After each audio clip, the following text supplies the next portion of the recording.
He did not shake my hand. He looked at it the way a man looks at something that does not belong in his space. Briefly, deliberately, with just enough pause to make sure everyone at the table saw it. Then he said, "Save that for uneducated people like you." And the room went so quiet I could hear the candle between us. My name is Tressie Pickett. And that was the night everything changed. I had dressed carefully. Not to impress. I stopped dressing to impress people a long time ago. I dressed because this dinner mattered to my son, and anything that matters to Harlan matters to me. I wore the navy dress I keep for occasions that require dignity rather than performance. Low heels, simple earrings. And before I closed the top drawer of my dresser, I reached past my good jewelry and picked up Wendell's watch. It is a man's watch, wide-faced, heavy, the leather strap worn soft from years on his wrist. I do not wear it often. I wore it that night because I wanted him in the room with me. I had no way of knowing how much I would need him there. The restaurant was in Buckhead, private dining room, the kind with no prices on anything because the people who eat there do not ask. Sterling Smith had chosen it, which told me something before he opened his mouth. A man who selects a room to remind other people where they stand is a man who needs them to feel smaller. I noted that.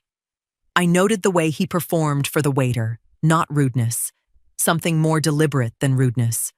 Warmth deployed like a tool, switched off the moment the waiter stepped back.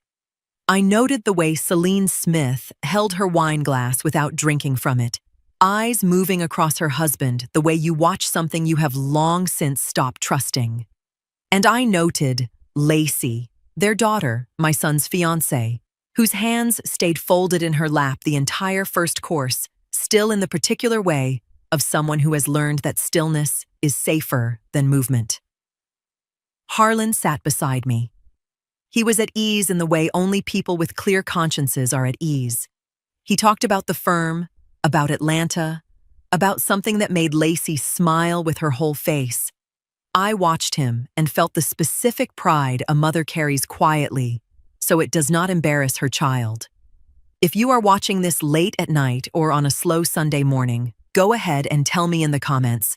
I want to know where you are and what time brought you here. The food came. Conversation moved. Sterling held the table the way men like him always hold tables, not by saying the most interesting thing, but by making it understood that the conversation exists on his terms. I ate. I listened. I did not perform. Then the main course was cleared. I turned to Sterling Smith and extended my hand properly, the way my mother taught me, the way I have greeted every person worth greeting in my 61 years.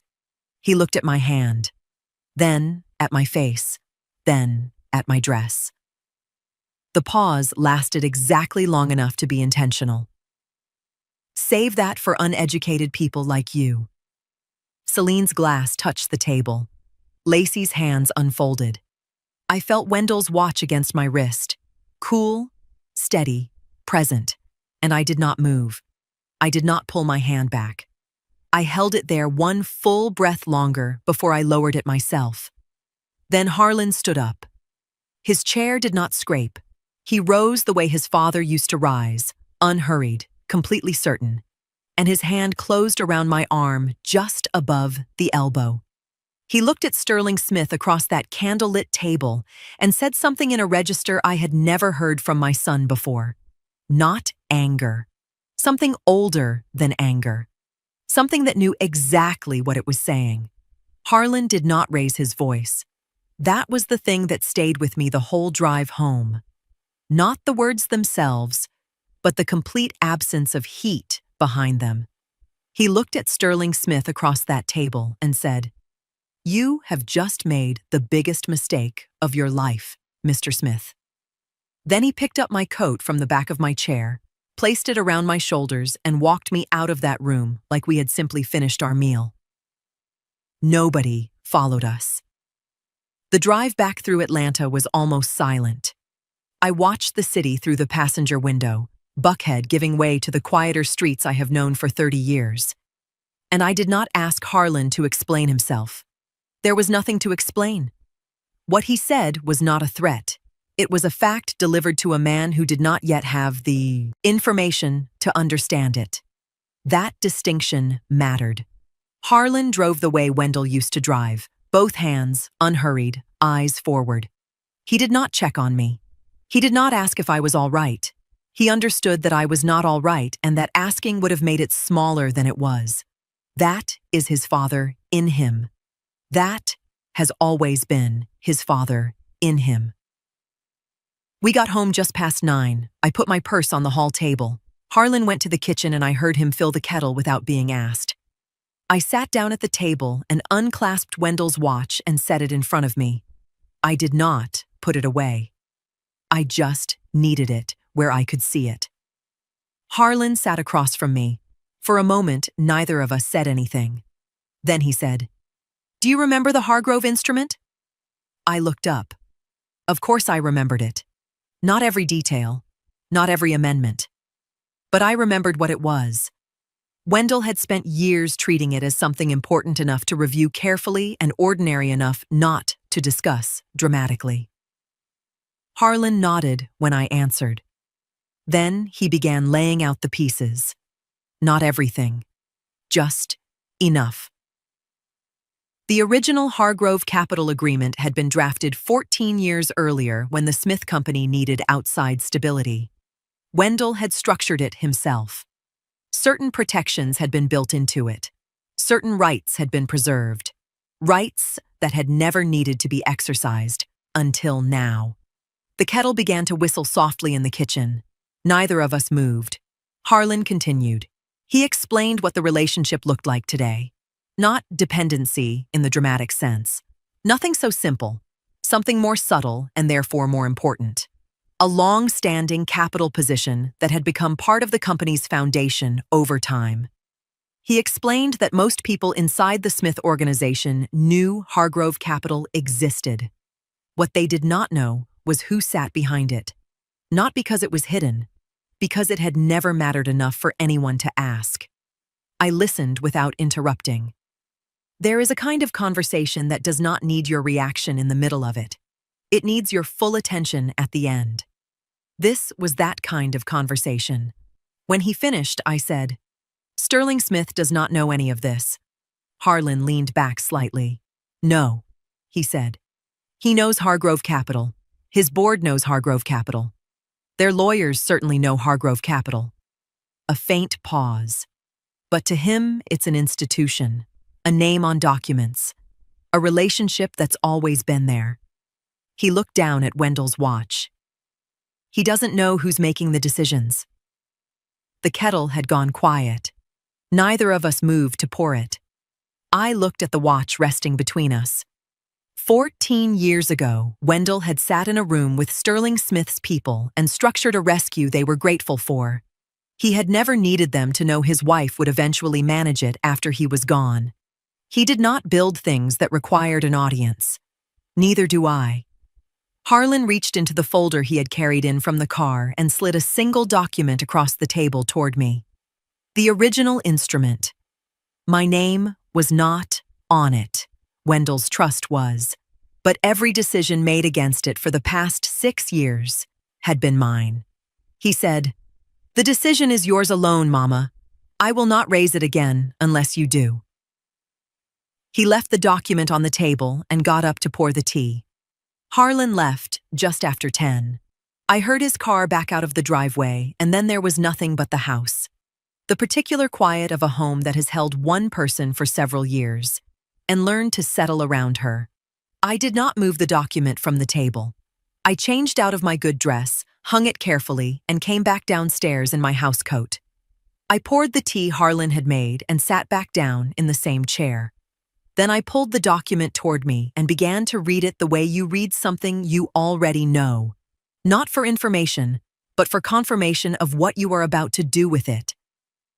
Wendell drafted the Hargrove instrument 14 years ago when the Smith Company was in genuine trouble. A restructuring had failed. 2 institutional lenders had pulled back within the same quarter. Sterling Smith's people came to Wendell quietly. The way people only come to you when they have already exhausted the options they preferred. Wendell structured the entry as a rescue. Patient capital, long horizon, covenant protections that were generous enough to make the deal attractive and precise enough to make certain they could never be ignored. He was not trying to trap anyone. He was trying to build something that would last. That was how Wendell did everything. The covenant breach clause was on page 11. I have read it enough times that I could find it with my eyes half closed. It was written in plain language because Wendell did not trust agreements that hid their meaning in complexity. If the company materially misrepresented its governance, its capital structure, or its treatment of investor interests, in any form, in any setting, the managing partner of Hargrove Capital held the right to initiate a full withdrawal on 90 days' notice. Clean, legal, unambiguous. I turned to the amendment page at the back. 4 years ago, the Smith Company had attempted a quiet restructuring, a refinancing arrangement that would have effectively subordinated the Hargrove position without triggering a formal consent requirement. Their counsel had been careful. Most people reviewing it would have missed what it did. I had not missed it. I had sat at this same kitchen table with the original instrument and the proposed amendment side by side, and I had found the clause they were working around. I sent a single letter through a registered agent. The restructuring did not proceed. That decision had been mine. Not Wendell's direction, not a lawyer's advice. Mine. I set the document down and held my tea with both hands. The word came back to me the way it had been coming back all evening. Not loudly, just steadily. The way water finds the same low point no matter how many times you redirect it. Uneducated. Sterling Smith had looked at my dress and my extended hand and my 61 years, and he had reached for the word he believed would be most reducing. He had no way of knowing that the woman he said it to had spent 14 years reading documents like the one on her kitchen table, making decisions that kept his company solvent, and never once needed anyone in that Buckhead dining room to know her name. I thought about Wendell, not with grief, with something steadier than grief. Gratitude, maybe, or recognition. He had taught me by doing it beside me until I could do it alone. He had never once suggested I was anything less than capable of every room he walked me into. I sat with that for a long time. Then my phone moved on the table. I looked at the screen.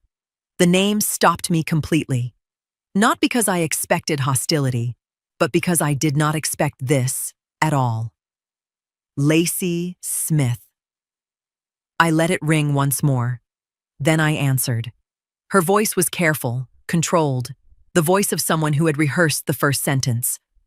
She was not calling to apologize for her father. She asked if she could come over. She arrived at 10:30 the following morning in a car she parked 2 houses down, which told me something before she knocked. A woman who parks 2 houses down is a woman who is not certain she should be here at all, and came anyway. I opened the door before she knocked twice. She was dressed plainly, no jewelry, hair pulled back. She looked like her mother around the eyes, and nothing like her mother anywhere else. I stepped back and let her in. She sat on the edge of the sofa the way people sit when they are not planning to stay long, and then end up staying. I brought 2 cups of coffee she did not ask for and set one in front of her. She wrapped both hands around it and looked at the table for a moment before she looked at me. She said, "I'm not here to explain him." I said, "I know." What Lacey told me over the next 40 minutes was not a confession and not a defense. It was a pattern, delivered in the flat, precise tone of someone who has had years to observe something and no safe place to say it out loud until now. Sterling Smith had built his career on a specific technique. In any room where he felt his position needed reinforcing, he identified the person least likely to retaliate and diminished them publicly, cleanly, with just enough social cover that it read as candor rather than cruelty. It made the room recalibrate around him. It made any response from the diminished party look like wounded pride. He had done it in boardrooms to junior partners. He had done it at charity tables to people who needed his endorsement. He had done it at family gatherings to anyone Lacey brought home who did not arrive with the right credentials visible. It had always worked, because the people he chose were either too exposed to move against him or too proud to move quietly. Lacey said, "He picked you because you came in a navy dress with no introduction. He didn't know anything about you except what you looked like across that table." She paused. "He never does the work of finding out first. He just decides." I listened to all of it without offering her anything in return. No reassurance, no shared outrage, no performance of being moved. I was moved. But Lacey had not come here for my reaction. She had come here because she needed to say it to the person it was said about, and that required a witness who would simply receive it. When she finished, she sat with her coffee, which had gone cold. She did not ask me what I was going to do. I think she understood that asking would change the nature of what she had just given me. It would make her complicit in a direction she had not chosen, and that was not why she came. She left just before noon. I walked her to the door and she paused on the step and said, "He has done this his whole life and nothing has ever come back to him." She said it without heat. She said it the way you state a weather pattern, not a complaint, just the condition of things as they have always been. I watched her walk to her car 2 houses down. I stood in the doorway until she drove away. Then I went inside, picked up my phone, and called Patrice. Patrice answered on the second ring. I told her one sentence. I told her that I wanted to begin the formal withdrawal process on the Hargrove Capital position in the Smith Company. The line was quiet long enough that I checked the phone to confirm she was still there. Then Patrice said, "How far do you want to take it?" Patrice's office is on the 14th floor of a building on Peachtree that has no signage on the door, just a suite number and a small brass plate with the Hargrove name that most people walk past without registering. I have been coming here for 6 years. The receptionist knows my coffee order. The chair across from Patrice's desk holds the shape of a person who has sat in it many times, making decisions that required a room with no audience. I arrived at 7:45. Patrice was already at her desk. She had 2 legal pads, the original instrument, and a second folder she had prepared the night before without being asked. I looked at the folder. I did not ask her when she had found time to put it together because the answer did not matter. What mattered was that she had understood, from one sentence on a phone call the previous afternoon, exactly where this was going and what it would require.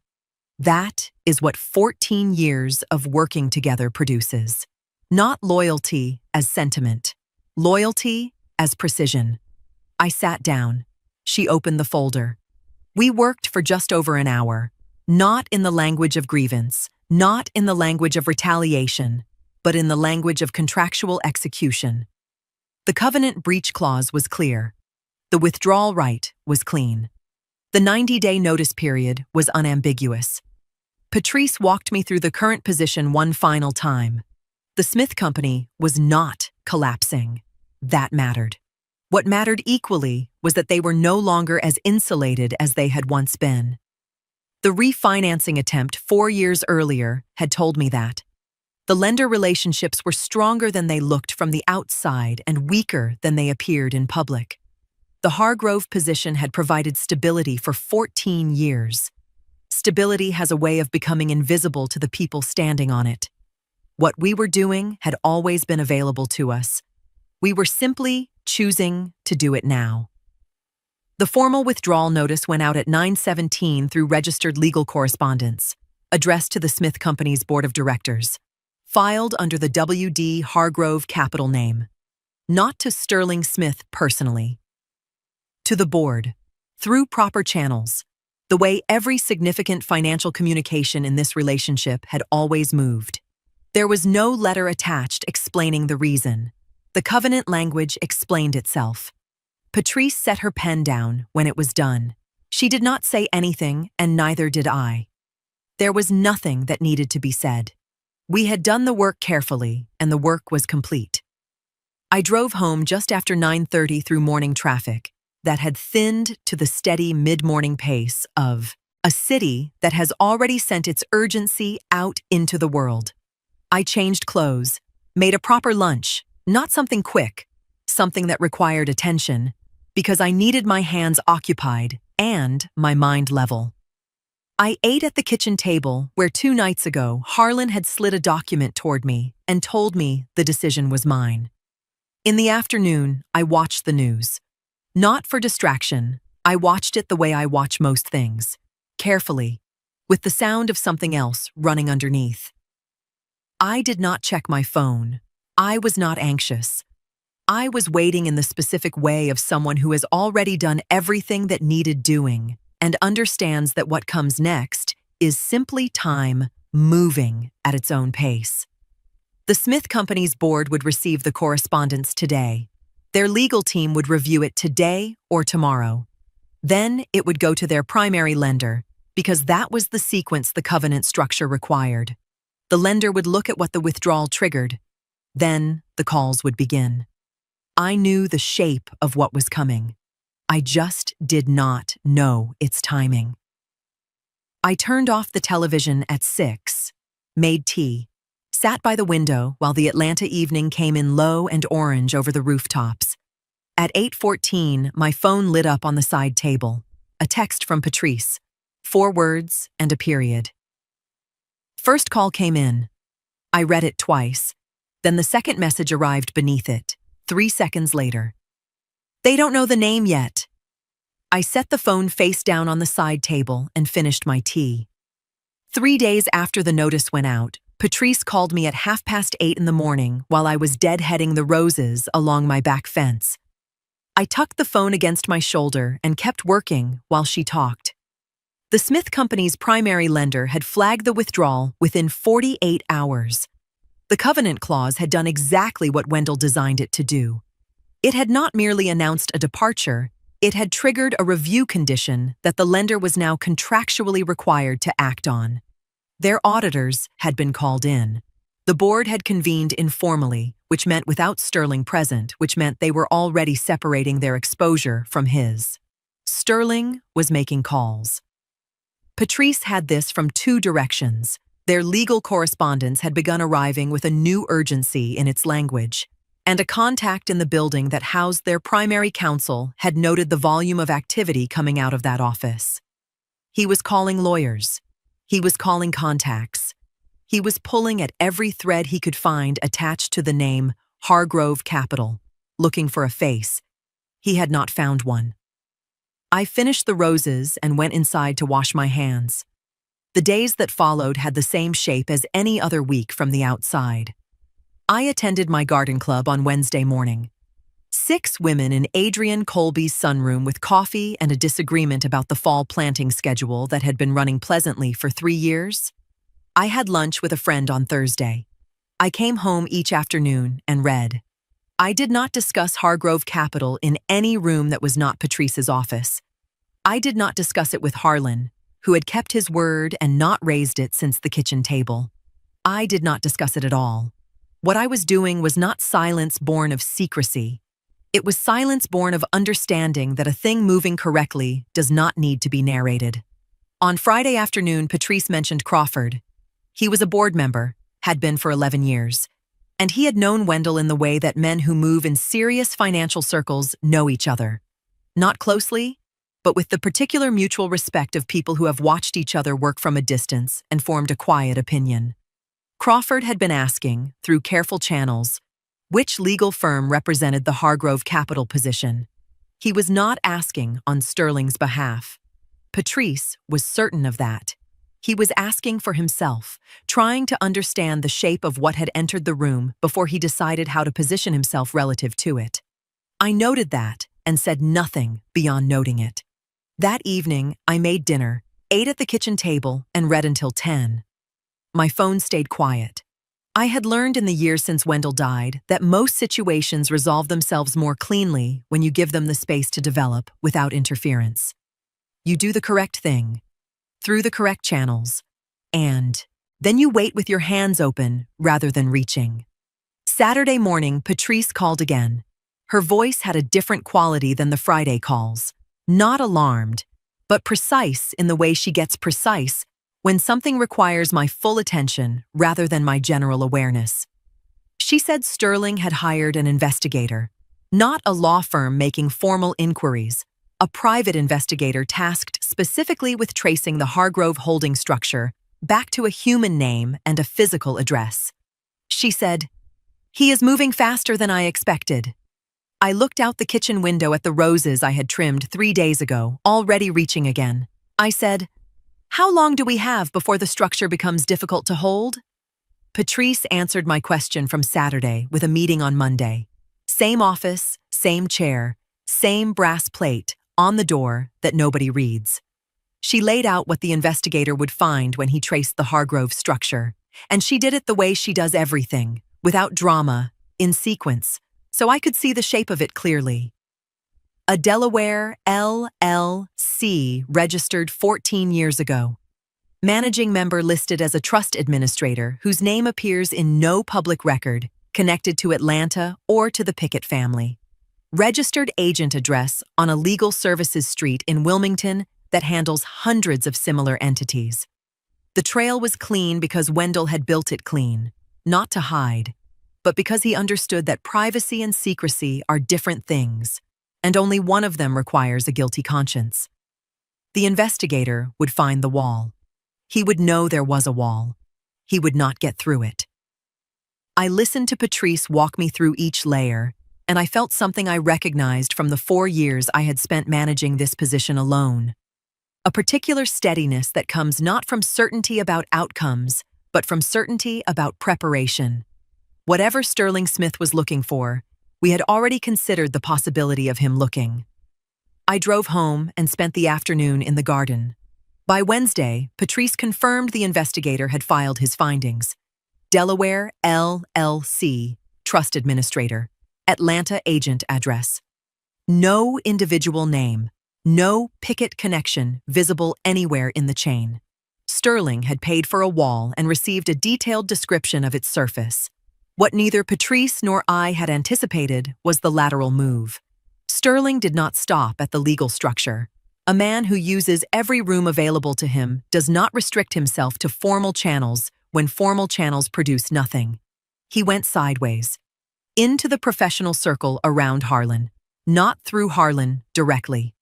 Through a colleague at Harlan's firm, a man named Devlin, who handled mid-market transactions and had no reason to suspect the inquiry was anything other than routine background interest. Sterling had contacted him under the cover of due diligence.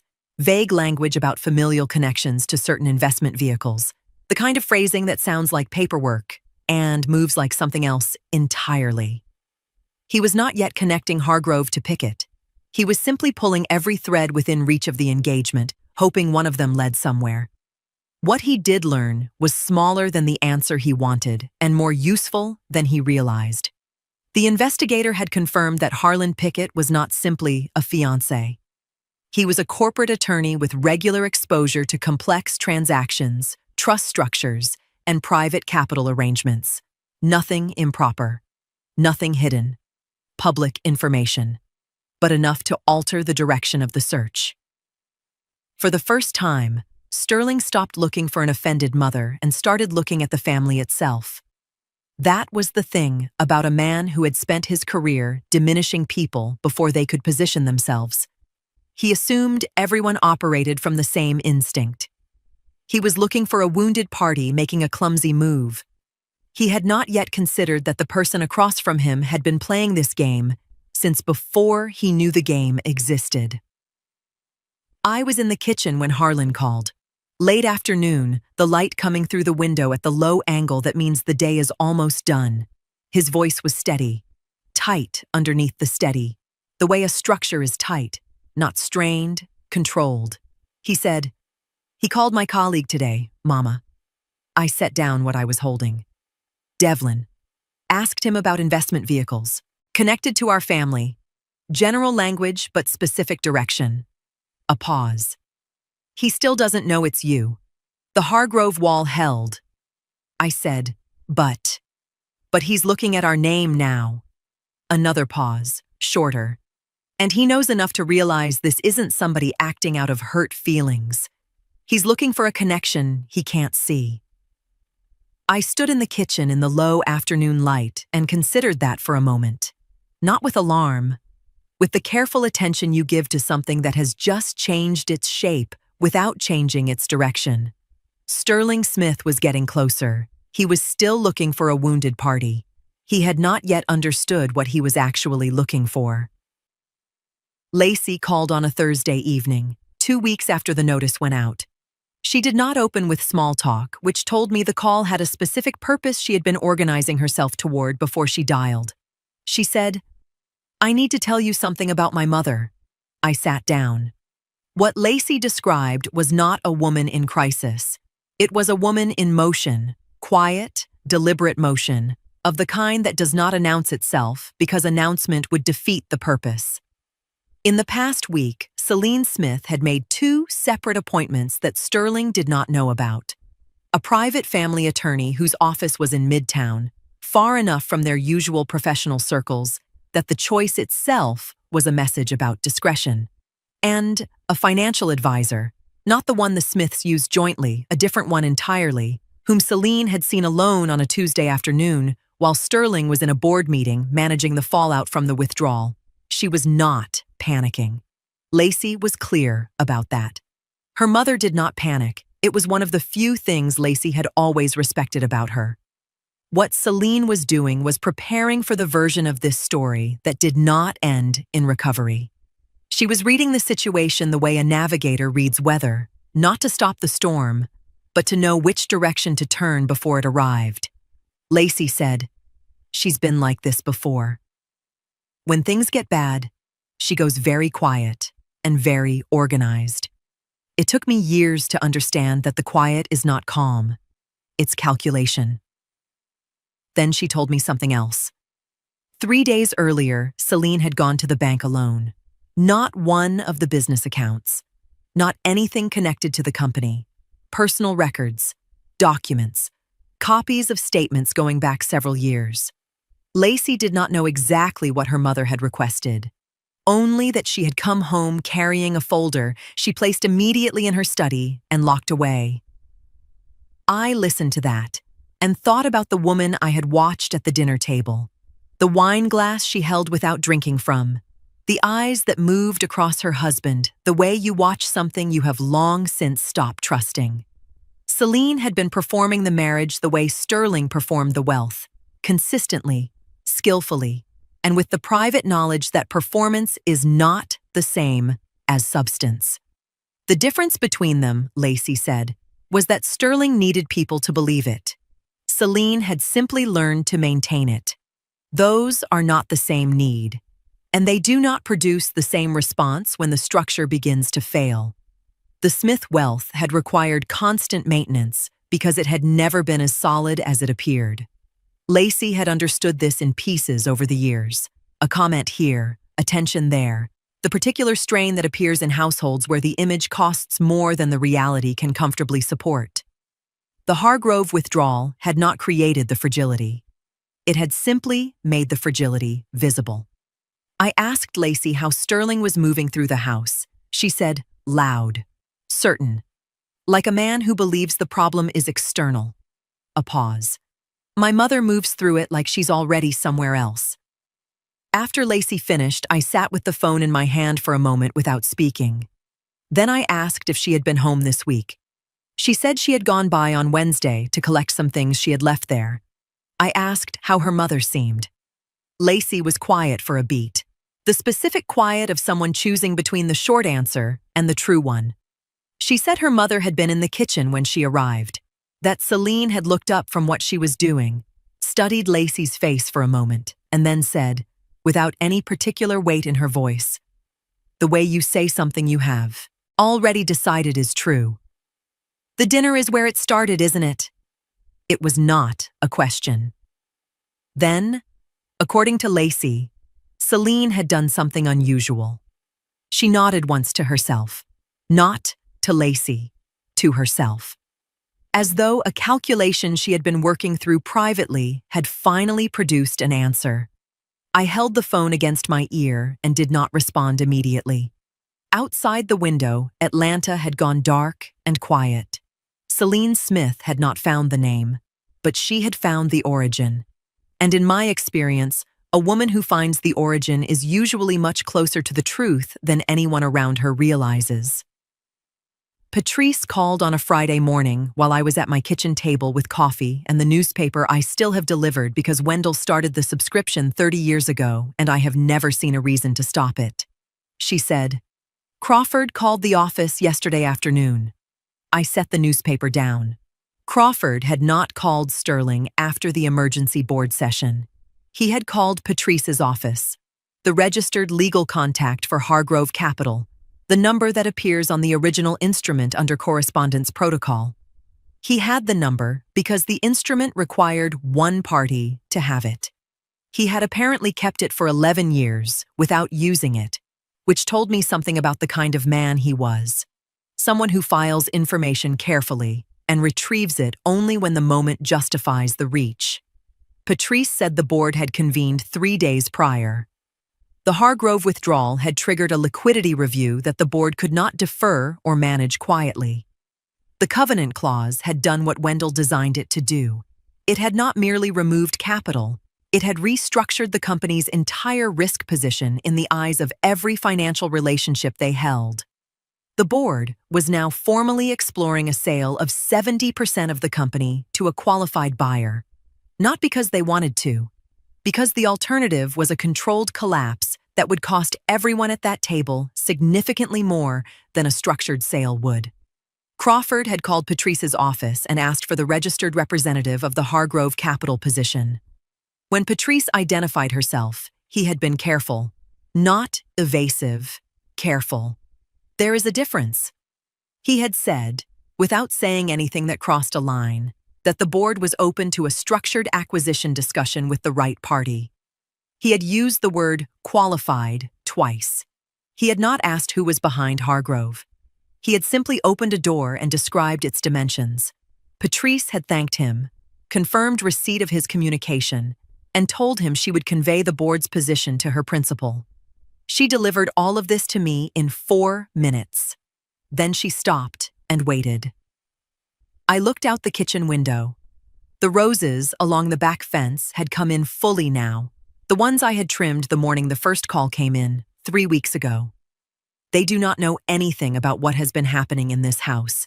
They simply grew because that is what they do when the conditions are right.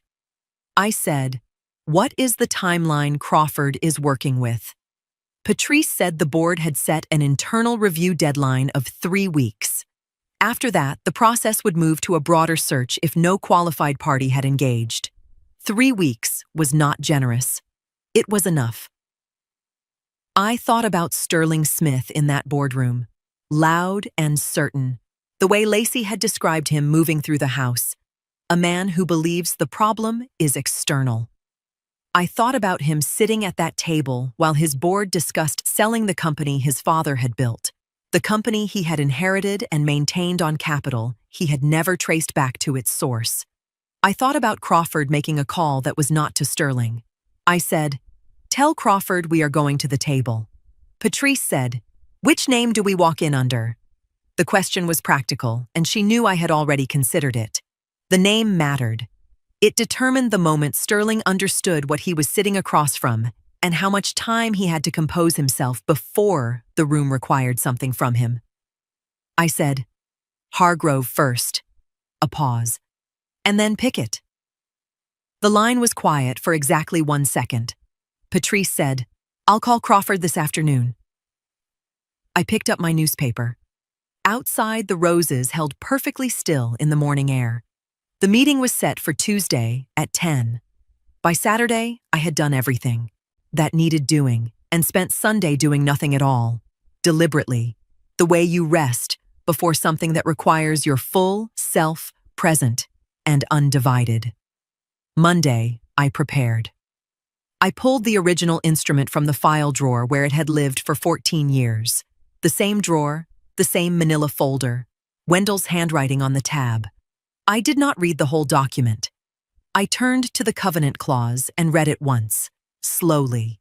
The way you read something not for information, but for grounding. I knew every word of it. Reading it again was not about the words. It was about remembering whose hands had written them and what those hands had understood about fairness, precision, and the long patience of people who build things correctly. I put the document back in the folder and the folder back in the drawer. Then I went to the closet in the spare room, the one with the garment bag hanging at the far left end, behind the winter coats, where I had placed it 18 months ago and not touched since. I unzipped it carefully. The suit inside was the color of good charcoal, Italian wool, cut with the kind of clean authority that does not announce itself. I had bought it alone, 14 months after Wendell passed, on a Tuesday afternoon when I walked into a store on Peachtree with no specific intention, and walked out with something I did not yet have an occasion for. Wendell never saw it. It was mine in a way that was distinct from the things we had chosen together, not better, different. Something I had selected for a version of myself that existed after him. I hung it on the bedroom door and looked at it for a while. I thought about Wendell, not with longing, which is the grief that faces backward, but with the particular gratitude that faces forward. He had built something real and taught me every part of it. He had never once suggested there were rooms I was not equipped to enter. When he was gone, I had sat in this house and been afraid for exactly 6 weeks, afraid of the documents, afraid of the decisions, afraid of the scale of what he had left in my hands. Then I had sat down at the kitchen table and begun reading. That fear had never returned. At noon, Patrice called. Not because anything had changed, because something hadn't. Crawford had reached out through the same careful channel he had been using since the board meeting. The acquisition discussion was proceeding. The room was set. Counsel was confirmed. But Sterling had spent the morning attempting to delay the meeting. Not cancel it. Delay it. Additional review, additional consultation, additional time. Patrice said Crawford's response had been brief. The meeting would proceed as scheduled. I thanked her and hung up. That told me everything I needed to know. Confident men rarely ask for more time. I did not rehearse what I would say to Sterling Smith. There was nothing to rehearse because I had decided weeks ago to say almost nothing. A man who uses words as weapons expects you to arrive armed with the same. I was not bringing words. I was bringing the acquisition terms Patrice had drafted, the Hargrove instrument, and my own name on a sheet of paper beside his company's valuation. That was sufficient. I ironed the suit, made dinner, read until 9:30. At 10:15, my phone rang. Lacey. Her voice was steadier than I expected, which told me the conversation she was about to describe had already moved through its worst part before she called me. She had gone to the house that afternoon to tell her father she would not be coming back. She had kept it simple. No accusation, no catalog of grievances, just the decision stated plainly. She said Sterling had listened to the first 2 sentences and then stopped listening. His response had moved through no recognizable form of grief. It had gone directly to money, her dependence on his accounts, the car registered in his name, the arrangements he could discontinue. He had reached for financial control the moment emotional control left the room. Lacey said, "He didn't ask me to stay. He told me what I would lose." I sat with that for a moment. A man who responds to his daughter's leaving by listing her liabilities is not a man capable of understanding what he has done. He is only capable of understanding what things cost. Tomorrow, I would show him exactly what that cost. I was up at 5:45, which is when I am always up. I made the same breakfast I have made every weekday morning for 11 years. Oatmeal with 2 spoons of honey, black coffee, half a grapefruit. Wendell started me on grapefruit. I kept it after he was gone because some habits are not about the person who gave them to you. They are simply about who you have become. I dressed without hurrying. The charcoal suit, low heels in a shade that matched without matching exactly. The small pearl earrings I wear when I want to be taken seriously, without announcing that I want to be taken seriously. I looked at myself in the mirror the way I look at anything I have prepared carefully. Not for reassurance, for confirmation. I did not wear Wendell's watch. I had worn it to the dinner because I needed him present for something I did not know was coming. Today, I knew exactly what was coming. Today, I went in as myself alone. I left the house at 8:20. The drive to Midtown took 31 minutes in Tuesday morning traffic. I know this route, have driven it more times than I can count, and there is something steadying about a road your hands know without instruction. I parked in the building's underground garage at 8:51. I sat in the car for 4 minutes without checking anything, not from hesitation. From the understanding that stillness before a significant moment is not delay, it is arrival. I called Patrice at 8:55. She answered on the first ring. She said, "Everything is in order." Crawford confirmed the room at 9:45.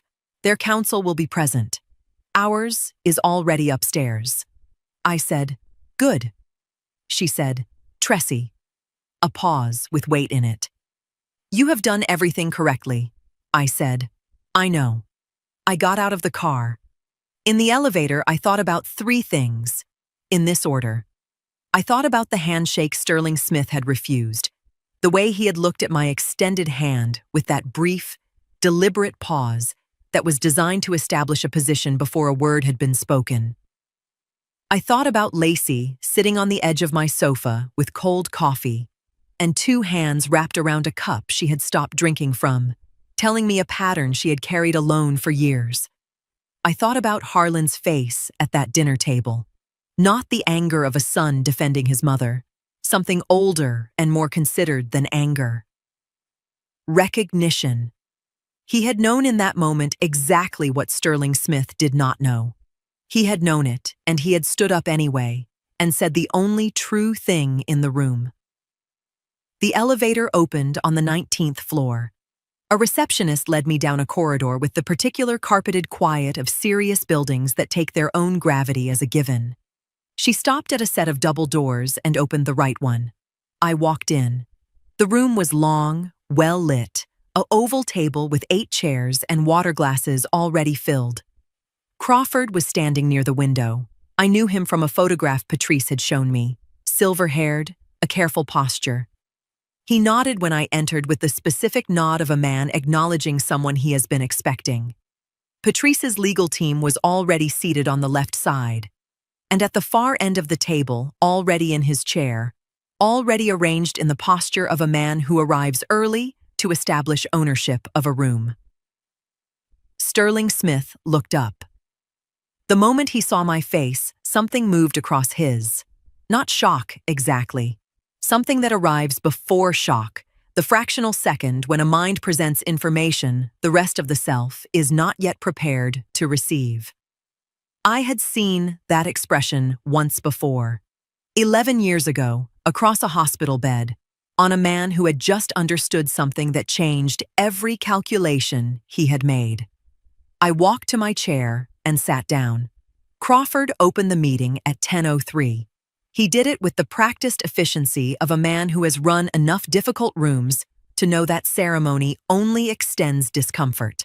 A brief introduction of parties, a confirmation that all counsel was present, and then a nod to Patrice's lead attorney, a woman named Aldridge, who had been doing this work for 22 years and carried that fact in every syllable she produced. I sat at the left side of the table, 3 seats from Crawford, directly across from Sterling Smith's position. I folded my hands on the table in front of me, and I did not speak. Aldridge presented the Hargrove position cleanly, the original instrument, the 14-year history, the covenant clause and its activation, the withdrawal notice, and its legal standing.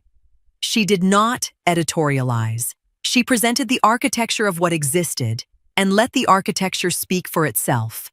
That was what I had asked her to do, and she did it without ornamentation. Sterling listened for approximately 6 minutes before he tried the first redirect. It came as a question framed as clarification. Something about the timing of the withdrawal relative to a board decision made in the prior quarter, delivered in the easy, authoritative tone of a man who has used procedural language to slow rooms before. Crawford's expression did not change. Aldridge answered the question directly and continued. The room did not move in Sterling's direction. He waited 4 minutes and tried again.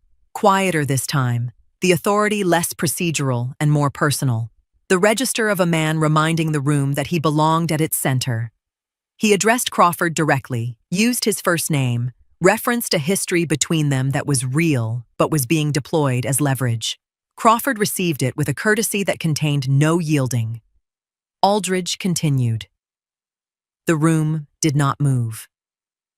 I watched Sterling across the table, during all of this the way I watch most things, without expression, without signal, with the full and patient attention of someone who has already decided and is simply present for what follows. He had looked at me when I entered and then looked away, and then looked back twice in the first 10 minutes with the specific quality of a man trying to place something he cannot locate in his memory. The placement happened at minute 14. Aldridge had just finished presenting the proposed acquisition terms, the 70% structure, the governance provisions, the transition framework, when Sterling looked at me with a different quality of attention than he had managed before, not the social assessment from the dinner table. Something that moved through several calculations in the space of 2 seconds and arrived somewhere it had not expected to land.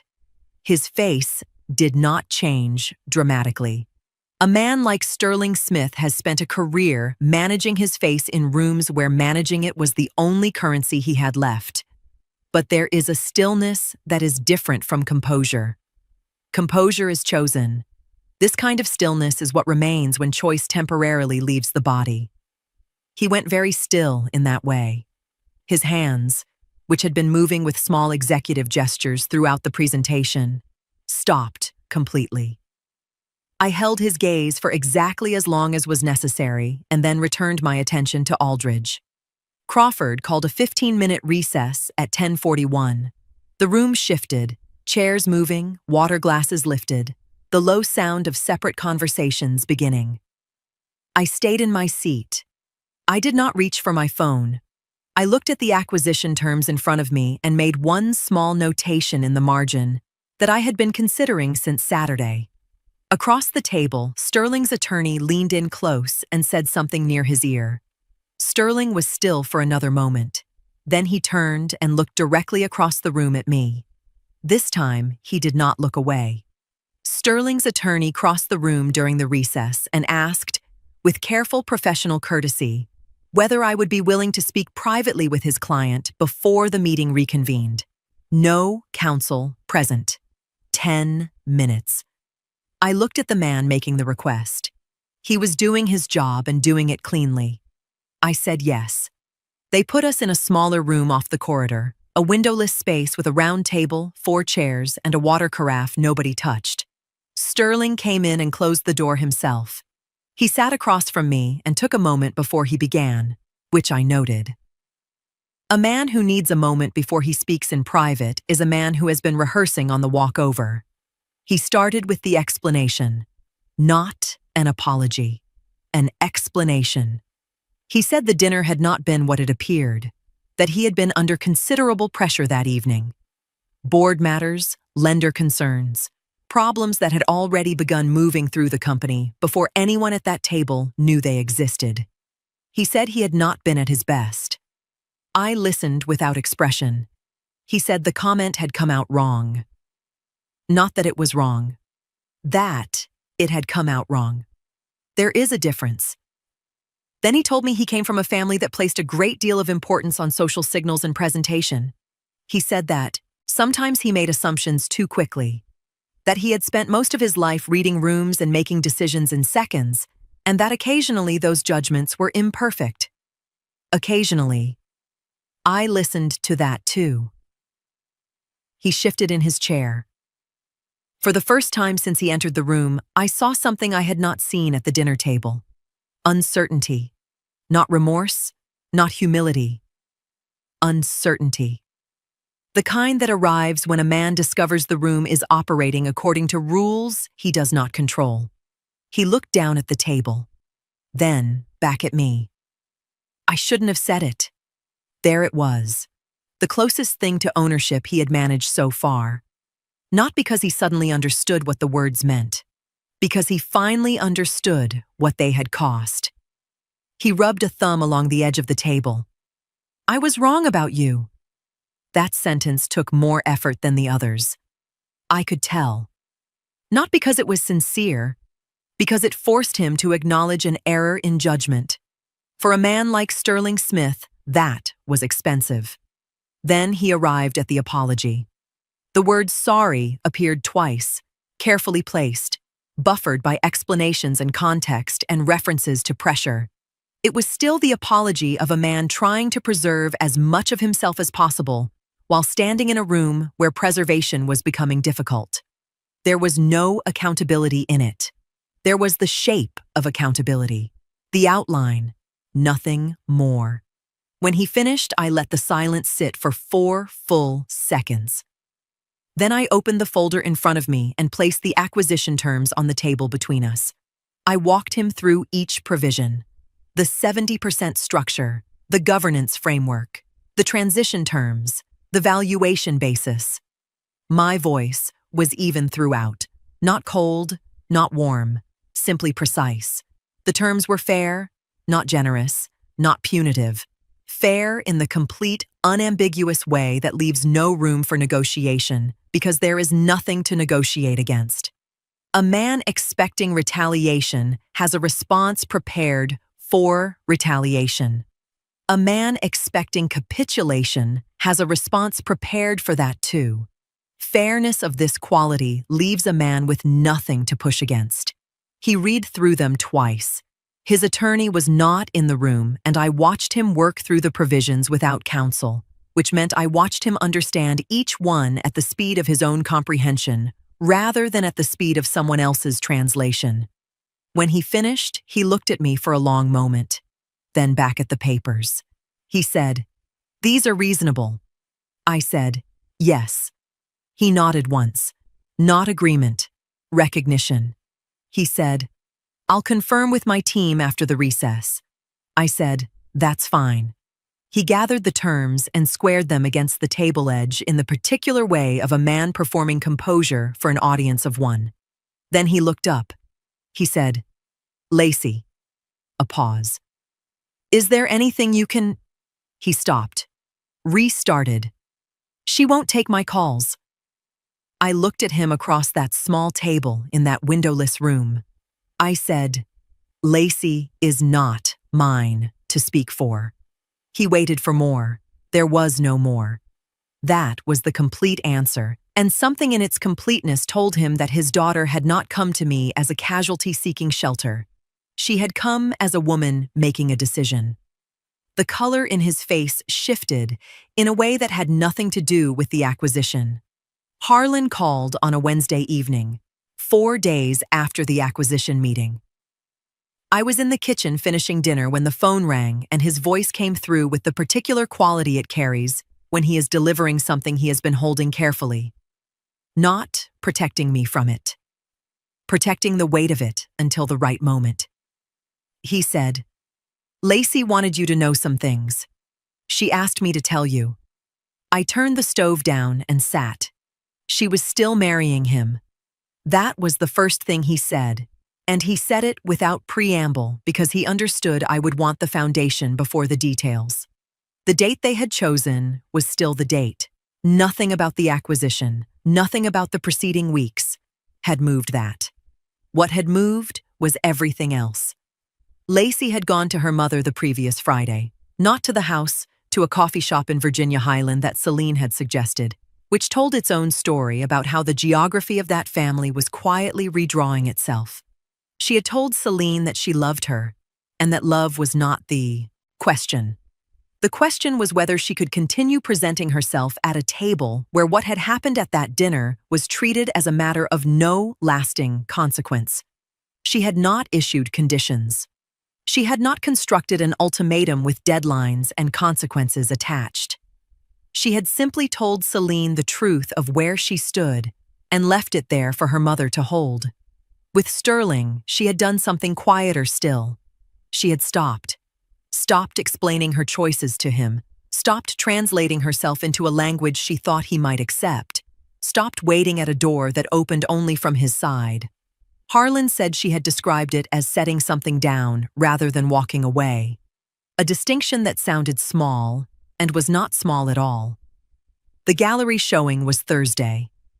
Her own work, pieces she had been building across 2 years, in a rented studio she paid for herself, shown in a small space in Inman Park that a friend managed. No family money in any part of it. The announcement had gone out to a modest list and she had not sent it to her parents. Then Harlan told me something else. Celine had asked for the gallery address. Not from Lacey. From him.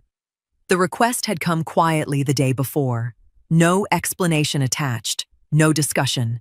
Just the address written down and a thank you afterward. Harlan said, "I don't think she's told Sterling." I sat with that for a moment. Not because it was dramatic, because it wasn't.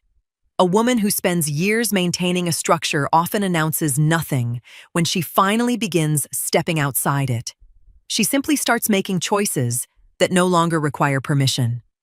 Harlan said, "She's not angry, Mama. She's just done negotiating with herself." I sat with that for a long time after we hung up. I thought about what it costs a person to reach that place. Not the dramatic rupture that looks like strength from the outside, but the quiet, internal work of stopping the negotiation that has been running underneath everything for years.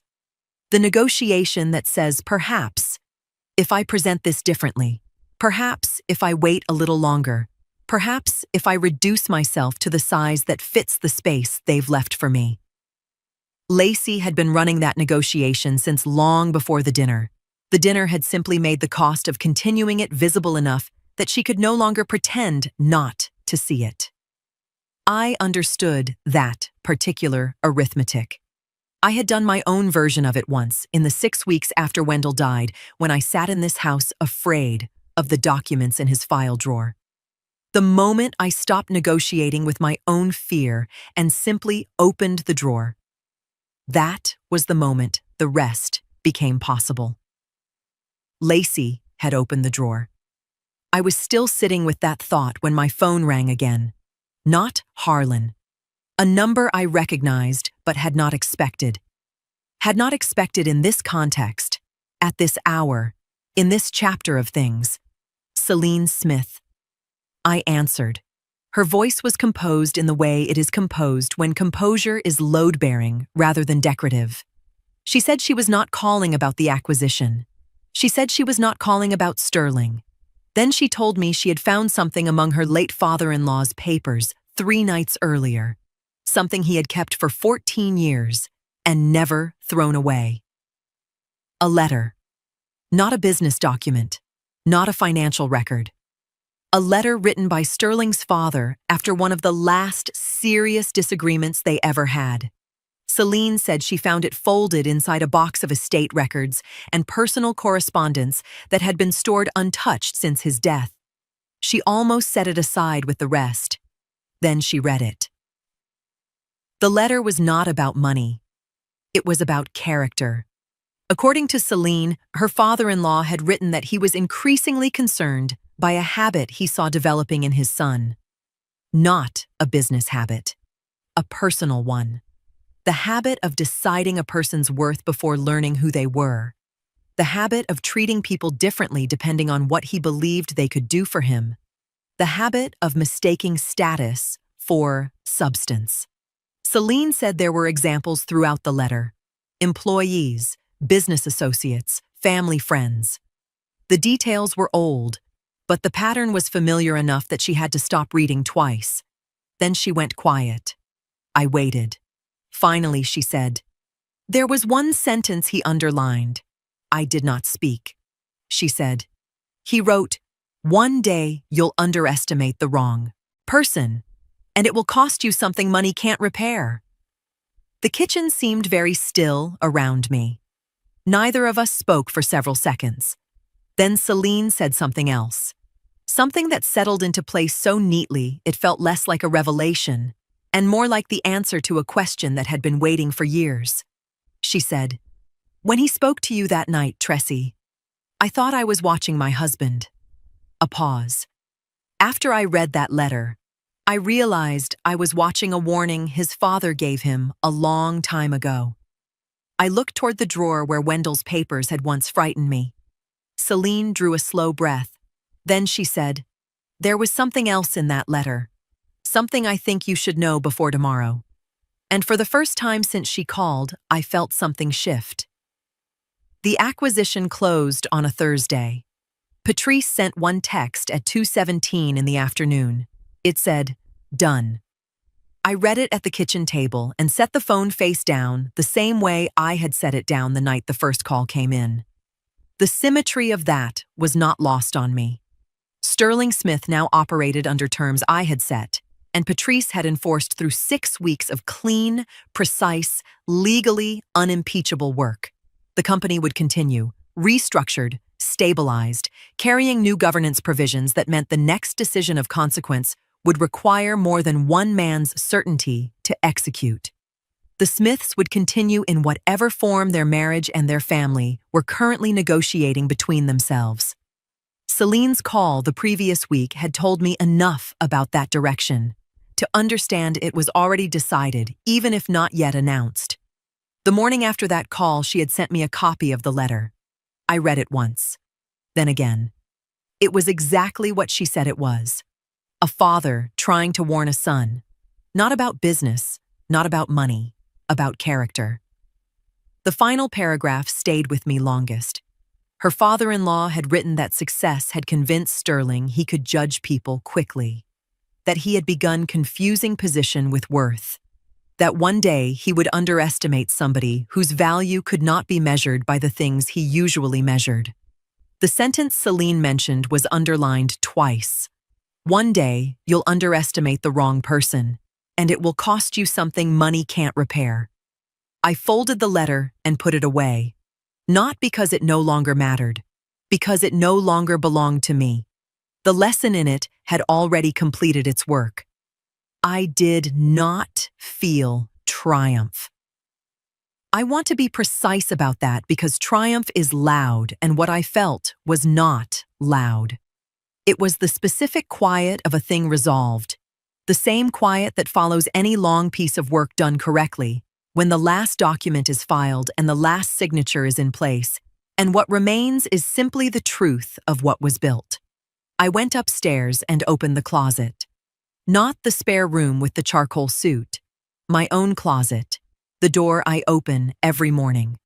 I took the navy dress from its hanger, the good dress, the one I had worn to a dinner in Buckhead 6 weeks ago with Wendell's watch on my wrist and no knowledge of what the evening would cost.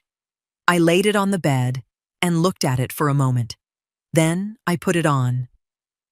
I did not wear the watch. I had worn it that night for Wendell. Tonight I was going somewhere he would have simply smiled about, quietly, without making it large. And I did not need to carry him there. He was already in everything the evening represented. The gallery was in Inman Park, a narrow converted space on a street where the old Atlanta and the new Atlanta had reached a comfortable arrangement. I arrived just after 7. The room was modest and warm, perhaps 40 people, good light, the low sound of genuine conversation rather than performed appreciation. Lacey's work covered 3 walls. I had not seen it before, and I stood in the entrance for a moment, taking in the room before I moved. Near the center of the room, I spotted Celine. She saw me at nearly the same moment. Neither of us crossed immediately. She simply gave a small nod. Not dramatic, not secretive. The kind of acknowledgement exchanged between 2 women who understood something important had ended, and something else had begun. I returned the nod and continued walking. I found the painting near the back left wall. Large, abstract, built in layers of gray and deep blue with a quality of stillness at its center that reminded me of something I could not immediately name. I stood in front of it for a long time, long enough that the room moved around me and I did not move with it. I thought about the word uneducated. I thought about page 11 of an instrument I could recite from memory. I thought about a restructuring attempt I had stopped alone at a kitchen table with no counsel and no credential, and nothing but 14 years of careful attention to what I had been taught by a man who never once suggested I was not equal to any document he placed in front of me. I thought about 6 weeks of precise, quiet, legally grounded work that had rearranged the architecture of a company whose owner did not know my name until the moment it mattered most. Sterling Smith had reached for the most reducing word he knew. He had aimed it at a woman in a navy dress with no introduction. He had not known, could not have known, that the woman he said it to had been the most important person in his company's story for 14 years. A woman appeared beside me. She looked at the painting and then looked at me with the easy curiosity of someone in a room full of strangers. She said, "Do you know the artist?" I smiled, the kind that comes from somewhere deep and settled. I said, "She is about to be my daughter-in-law." Then I offered my hand. The woman took it immediately, warmly, naturally, the way decent people do. "My name is Tressie Pickett," I said, "and I am exactly who I am.